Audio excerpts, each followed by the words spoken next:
Hello, welcome to my channel Debarati's little world.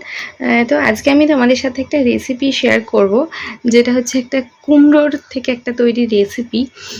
আসলে কি বলো তো, মানে আমাদের প্রায় কম বেশি সবার বাড়িতেই কুমড়ো কিন্তু প্রায় বেশিরভাগ সময়ই মজুদ থাকে।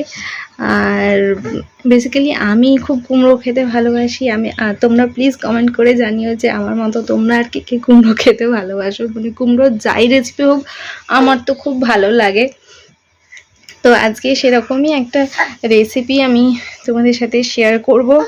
দেখতেই পাচ্ছ কিরকম গুন্ডামি করছে, তো চলো দেখতে থাকো। দেখো, এখানে কিন্তু কুমড়োর আঁতি নিয়ে নিয়েছি। আমরা কুমড়ো কাটার সময় কিন্তু এই আঁতিগুলোকে ফেলে দিই, তো এগুলোকে ফেলে না দিয়ে এগুলো দিয়ে কিন্তু এই রেসিপিটা আজকে যেটা দেখাবো সেটা তোমরা ইজিলি করে খেতে পারো। তো এখানে আঁতিগুলোকে বীজগুলো থেকে আলাদা করে নিয়েছি, বীজগুলো আলাদা করে এই আঁতিগুলোকে ভালো করে ধুয়ে নিয়েছি, পরিষ্কার করে তোমরা ধুয়ে নেবে।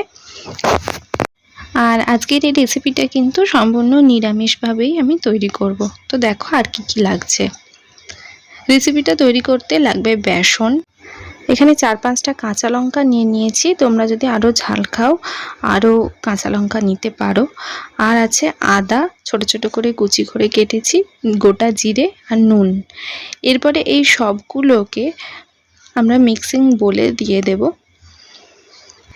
তো এক এক করে সবগুলো মিক্সিং বোলে দিয়ে সামান্য একটুখানি জল অ্যাড করে, খুব বেশি জল অ্যাড করবে না কারণ কুমড়ো থেকে এমনিই জল বেরোয় সবাই আমরা জানি। তো সামান্য একটুখানি জল অ্যাড করে এটাকে ভালো করে মিক্সিতে পেস্ট করে নিতে হবে।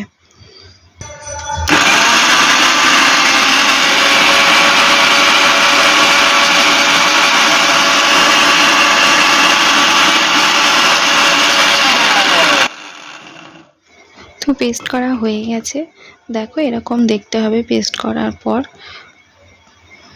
তো এই জিনিসটাকে আমরা একটা বোলে ঢেলে দিয়েছি, আর তারপরে তাতে যে বেসনটা ছিল সে বেসনটা দিয়ে ভালো করে মেখে নিতে হবে। তো আমি এখানে বলে রাখি, যদি কেউ মুচমুচে করতে চাও, খুব বেশি মুচমুচে করতে চাও, তো তারা এখানে কিন্তু খাবার সোডা অ্যাড করতে পারো।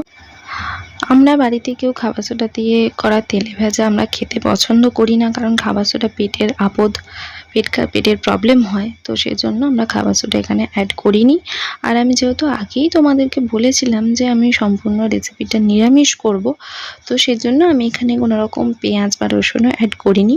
তোমরা যদি চাও এখানে কিন্তু পেঁয়াজ কুচি কুচি করে কেটে ইউজ করতে পারো, বা পেঁয়াজ রসুনের পেস্টও ইউজ করতে পারো, খেতে কিন্তু ভালো হবে।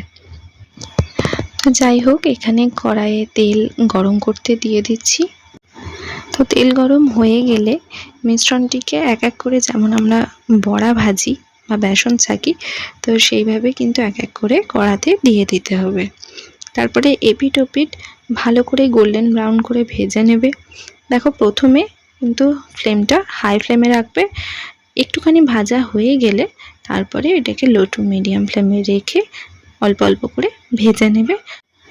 খুব বেশি টাইম লাগে না এটা হতে, জাস্ট একটু গোল্ডেন ব্রাউন ভাজা হয়ে গেলেই এটাকে এক এক করে তুলে নেবে।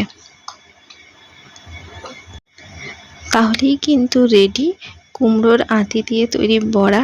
খেতে কিন্তু দুর্দান্ত হয়, মানে এটাকে গরম গরম মুড়ির সাথে খেতে পারো, শীতকালের সময়ে সন্ধ্যাবেলা গরম গরম মুড়ির সাথেও খেতে পারো, বা কেউ সস দিয়ে খেতে চাইলে তাও খেতে পারো।